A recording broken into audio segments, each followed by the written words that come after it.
Hi friends, I am Shiva. In this session we will discuss procedures. So in my previous class we already discussed subprograms.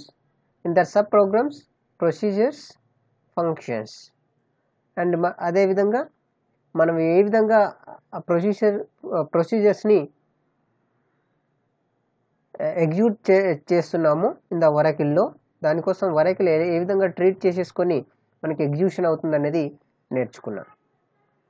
ఇప్పుడు ఈ సెషన్స్లో మనము ఎలాగా procedure programmes ఎలాగ రాయాలి, ఎన్ని types of methods ఉన్నాయి మనకు ప్రొసీజర్ని ఎగ్జిక్యూట్ చేయడానికి అనేది నేర్చుకున్నాం.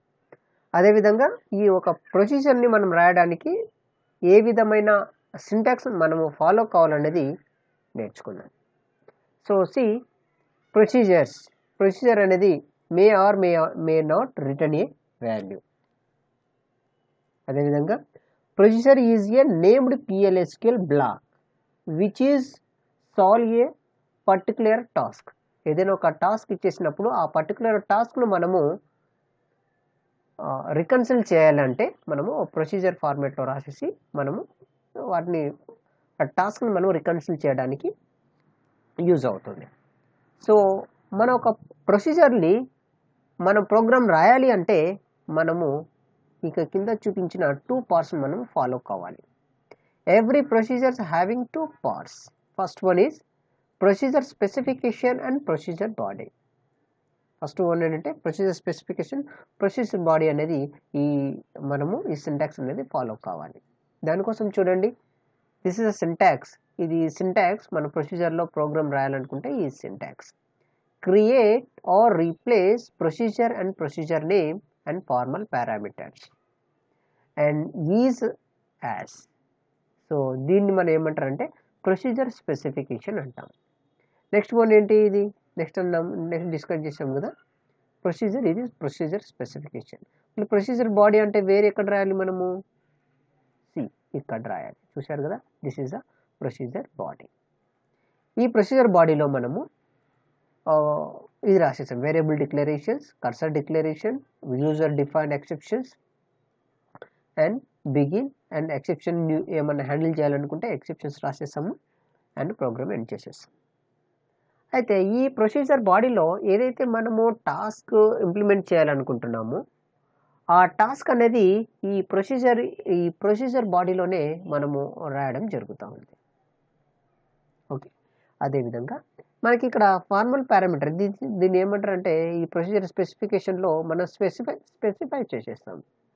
అంటే ఆ ప్రొసీజర్ని క్రియేట్ చేసి దానికి ఒక ప్రొసీజర్కి నేమ్ ఇచ్చేస్తాం. ఇక్కడ నేమ్ ఇచ్చేసి ఇక్కడ ఫార్మల్ పారామీటర్స్ డిక్లేర్ చేసేస్తాం. ఈ ఫార్మల్ పారామీటర్స్ అనేది ఒకవేళ డిక్లేర్ చేయాలనుకుంటే ఈ విధమైన సింటాక్స్ మనము ఫాలో కావాలి. Parameter name and mode data type. So వీటిని ఈ ఫార్మాట్లో ఈ సింటాక్స్ని యూజ్ చేసేసి మనము ఈ ఫార్మల్ పారామీటర్స్ అనేది డిక్లేర్ చేయడం జరుగుతూ ఉంది. నెక్స్ట్ వన్ ఏంటంటే ఇక్కడ మనకు మోడ్స్ ఉన్నాయి. మోడ్ అంటే ఏంటంటే మనకు in mode, out mode, in out mode ఉన్నాయి. ఇన్ మోడ్ అంటే ఏంటంటే మనకు డాటా అండ్ వాల్యూస్ అనేది ఇన్పుట్ రూపంలో మనకు ఇవ్వాలి, ప్రోగ్రామ్లోనికి ఇవ్వాలి అనుకుంటే ఇన్ అనేది యూజ్ చేసేస్తాం. ఓకే, ఏమైనా డాటా అనేది ఇన్పుట్ రూపంలో మనము ప్రోగ్రామ్ లోపలికి ఇవ్వాలనుకుంటే ఇన్ అనేది యూజ్ చేసేస్తాము. మనకు డాటా అనేది మనకు డిస్ప్లే కావాలి అనుకుంటే డేటాబేస్ నుంచి అవుట్ అనేది యూజ్ చేసేస్తాము. అదేవిధంగా మనకు సైమల్టేనియస్గా ఇన్ ఇవ్వాలి అంటే ఇన్పుట్ ఇవ్వాలి, అవుట్పుట్ రావాలి అనుకుంటే సో మనకు ఇన్ అవుట్ మోడ్ అనేది యూజ్ చేయడం జరుగుతూ ఉంది. సో అందుకోసం అనేది ఫార్మల్ పారామీటర్ అనేది యూజ్ అవుతుంటాయి. నెక్స్ట్ వన్ ఏంటంటే ఈ ప్రోగ్రామ్స్ ఈ సింటాక్స్ ఫాలో అయ్యి మనం ప్రొసీజర్లో ప్రోగ్రామ్స్ రాసేసాం కదా. సో ఒకవేళ మనకు ఈ విధమైన ప్రోగ్రామ్స్ రాసేటప్పుడు ఏమన్నా కొన్ని ఎర్రర్స్ వస్తాయి కదా, అందులో ఎర్రర్స్ మనము ఫైండ్ అవుట్ చేసేసుకోవాలంటే మనకు ఈ సింటాక్స్ మనం ఫాలో కావాల్సి ఉంటుంది. అంటే ఎర్రర్ని చూసేసుకోవాలనుకుంటే ఫర్ వ్యూ ఎర్రర్స్ ఈ సింటాక్స్ని ఫాలో కావాలి. షో ఎర్రర్స్ అని కొట్టాలి. అప్పుడు మనం రాసిన ప్రోగ్రామ్స్లో ఎక్కడ ఎర్రర్స్ ఉన్నాయి అనేది ఈజీగా ఫైండ్ అవుట్ చేయడం కోసము ఇది మనకు యూస్ అవుతుంది. ఓకే, నౌ సీ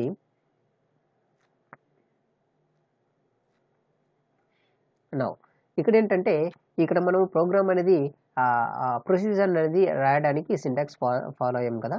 ఇప్పుడు ఏంటంటే ఇప్పుడు రాసిన ప్రోగ్రామ్స్ని ఈ ప్రొసీజర్లో వాటిని ఎగ్జిక్యూట్ చేయాలనుకుంటే మనకి మెథడ్స్ ఉన్నాయి. ఇవి method 1, method 2, method 2 and method 3 అని ఉన్నాయి. ఈ 3 మెథడ్స్లో ఏదైనా ఒక మెథడ్ ఫాలో అయ్యి మనం రాసిన ఈ ప్రొసీజర్ ప్రోగ్రామ్ని ఎగ్జిక్యూట్ చేయడానికి ఈ మెథడ్స్ అనేది మనకు యూజ్ అవుతాయి. అందులో ఎందుకంటే ఇది ఎగ్జిక్యూట్ ప్రొసీజర్ని ఎగ్జిక్యూట్ చేయడానికి మెథడ్స్. ఫస్ట్ మెథడ్ ఏంటంటే సింటాక్స్ exe ప్రొసీజర్ నేమ్. మనం ప్రోగ్రామ్ రాసేటప్పుడు ఒక ప్రొసీజర్ నేమ్ అనేది ఇచ్చేస్తాం. ఇక్కడ రాసాం కదా ప్రొసీజర్ నేమ్. ఈ నేమ్ అనేది మనము ఇక్కడ యూజ్ చేసుకోవాల్సి ఉంటుంది. And actual parameters. So this is a formal parameter. ఇది మనకు ఫార్మల్ పారామీటర్. ఇది మనకి ఏంటంటే యాక్చువల్ పారామీటర్స్. ఇక్కడ యాక్చువల్ పారామీటర్స్ ఏమైనా వాల్యూస్ పాస్ చేయాలనుకుంటున్నాము ప్రోగ్రామ్లోకి అంటే ఆ వాల్యూస్ అనేది ఇక్కడ మనం మెన్షన్ చేస్తాం. మెథడ్స్ 2 ఈ మెథడ్స్ 2లో మనకు ఈ మెథడ్ 2లో ఈ విధమైన ఫార్మేట్లో కూడా మనం ప్రొసీజర్ని ఎగ్జిక్యూట్ చేసుకోవచ్చు.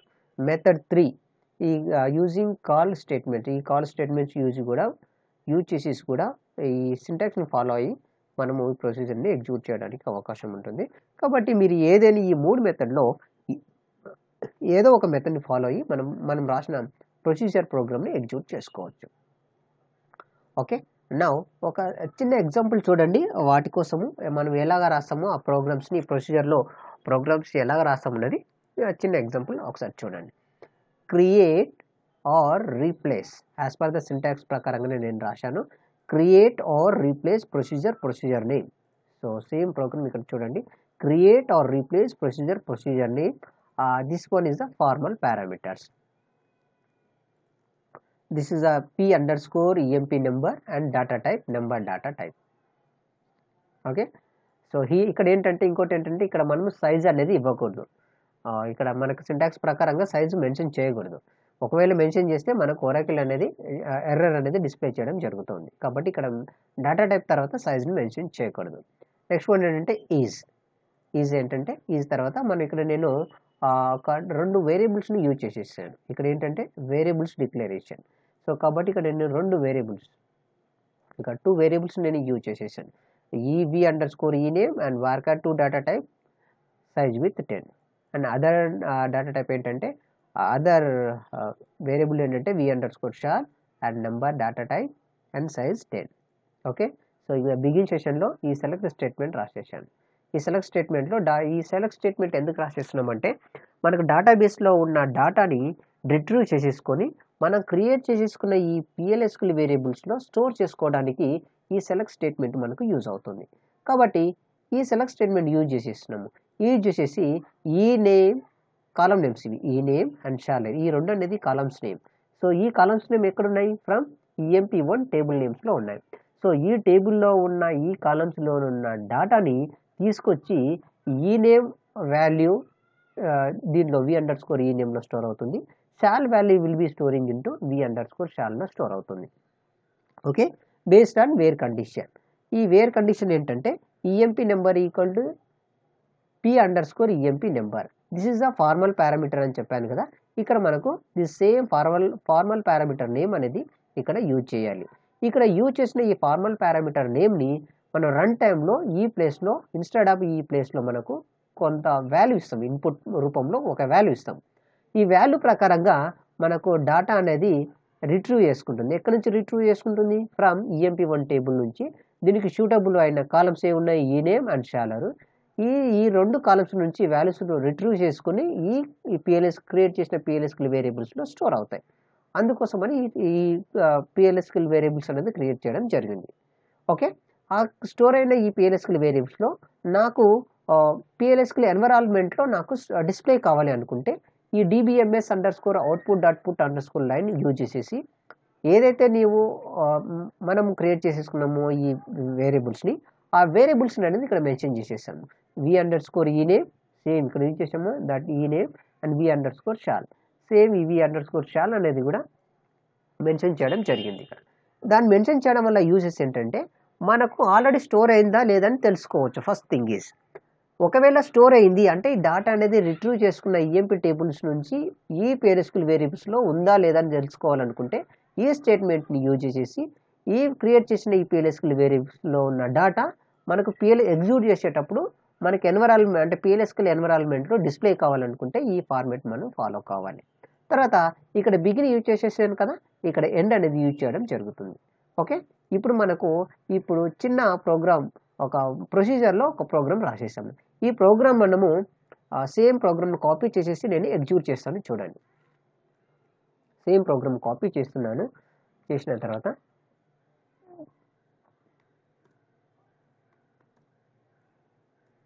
నౌ సి ఇక్కడ ఏమైందంటే మనకు ప్రొసీజర్ అనేది క్రియేట్ అయిపోయింది.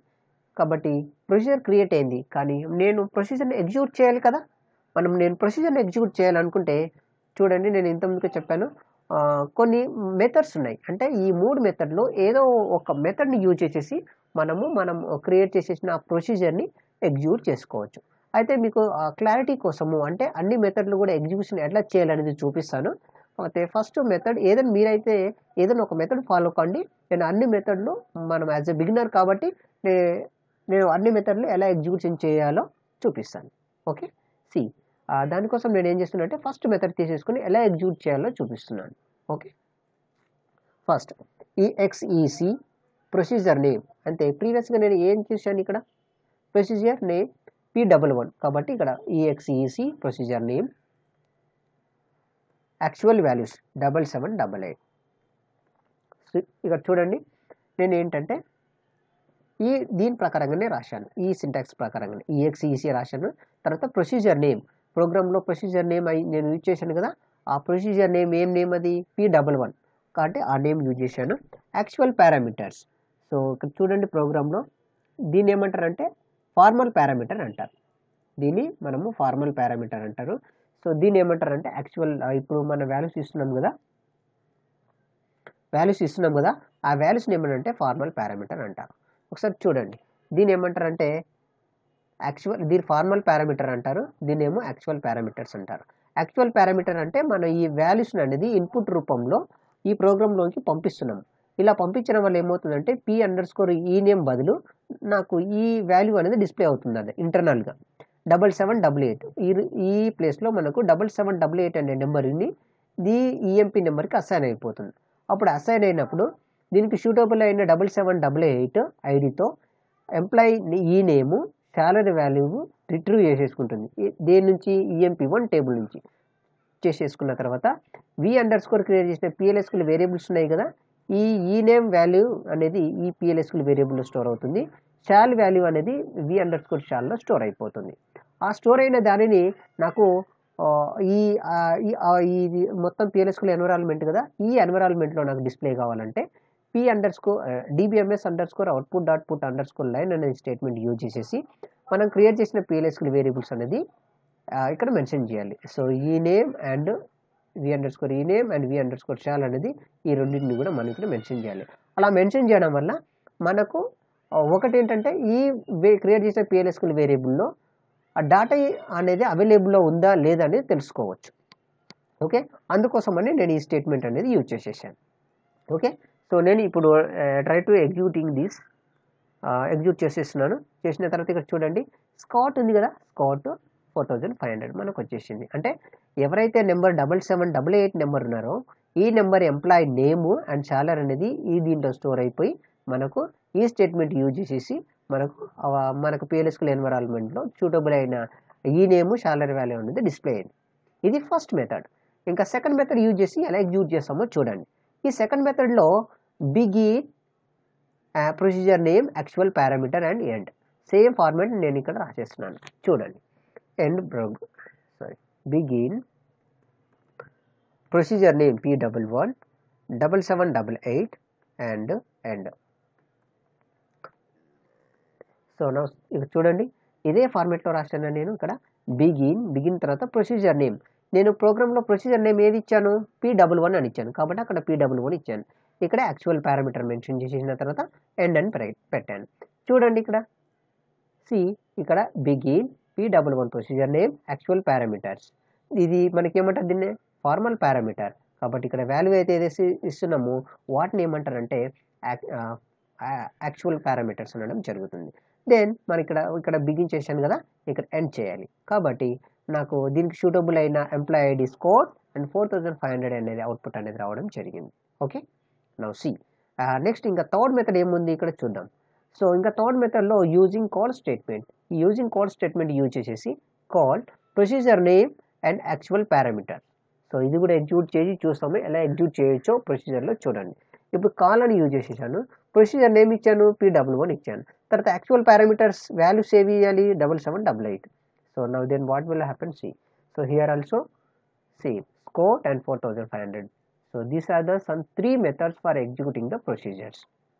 మీరు ఏదైనా ఒక మెథడ్ ఫాలో కండి, మీరు ప్రొసీజర్ క్రియేట్ అయిన తర్వాత ఎగ్జిక్యూట్ చేయడానికి మీకు అవుట్పుట్ అనేది డిస్ప్లే కావడం జరుగుతుంది. మీరు కావాల్సిన మీరు as per the requirement. Okay, మీరు ఇది మెథడ్ ఫాలో అయ్యి మీరు ఎగ్జిక్యూషన్ చేసుకోవచ్చు. ఓకే, అదేవిధంగా మనకు ఇంతవరకు నేను ఈ ప్రోగ్రామ్స్ అనేది రాసేసాను, మీకు ఈ ప్రోగ్రామ్స్ అనేది రాసేసాను. అంటే ఈ ఇన్ఫర్మేషన్ మొత్తం కూడా మనకు బ్యాక్గ్రౌండ్లో స్టోర్ అయిపోతుంది. సో ఎక్కడ స్టోర్ అవుతుంది ఈ ప్రొసీజర్ అంటే జనరల్గా మనకు కొన్ని ప్రొసీజర్స్ ఉన్నాయి. ప్రొసీజర్స్ కానీ యూజర్_సోర్స్ కానీ యూజర్_, ప్రొసీజర్స్ అనేది కొన్ని లైబ్రరీస్ ఉన్నాయి. ఈ లైబ్రరీస్లో మనకు రాసిన ప్రోగ్రామ్స్ మొత్తం అనేది కూడా దాంట్లో స్టోర్ కావడం జరుగుతుంది. సో వాటిని ఈ విధంగా రాసిన ఈ ప్రోగ్రామ్స్ మనం చూసుకోవాలనుకుంటే ఎలా చూసుకోవచ్చు అనేది ఒకసారి చూడండి. ఫస్ట్ వన్ అంటే మనకు 2 మెథడ్స్ ఉన్నాయి, మీరు ఏదైనా ఒక మెథడ్ ఫాలో కావచ్చు, చూసుకోవచ్చు. First one is describe, DESC యూజర్_సోర్స్. ఇది మనకు లైబ్రరీ ఫంక్షన్. ఇది ఈ లైబ్రరీని యూజ్ చేసేసి మనము తెలుసుకోవచ్చు ఎలా అనేది ఒకసారి చూడండి. డిస్క్రైబ్ యూజర్_సోర్స్.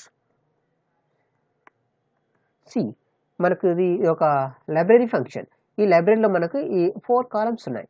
ఈ 4 కాలమ్స్లో నేను రాసిన ప్రోగ్రామ్స్ ఏదైతే ఉందో ఆ ప్రోగ్రామ్స్ని చూడాలనుకుంటున్నాను. ఇప్పుడు అప్పుడు ఏం చేయాలి నేను, సి సెలెక్ట్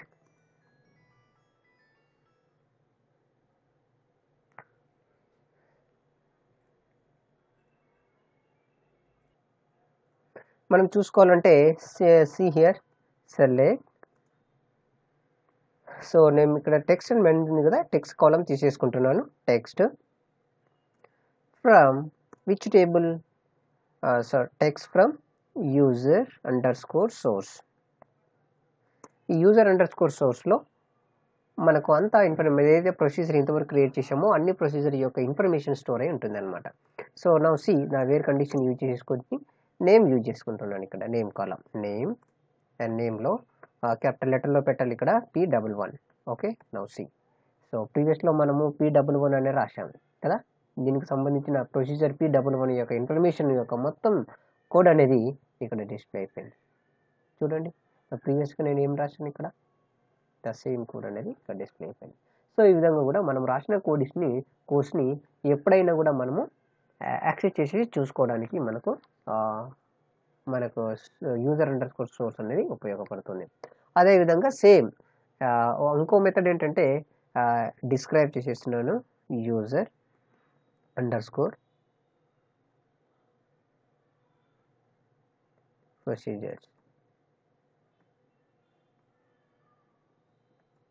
దీంట్లో కూడా ఈ లైబ్రరీలో కూడా మనకు కావాల్సిన ఏదైతే ఇంతవరకు క్రియేట్ చేసిన ప్రొసీజర్ యొక్క ఇన్ఫర్మేషన్ మొత్తం అనేది ఈ డాటా డిక్షనరీలో కూడా మనకు మొత్తం ఉంటుంది చూసుకోవాలనుకుంటే.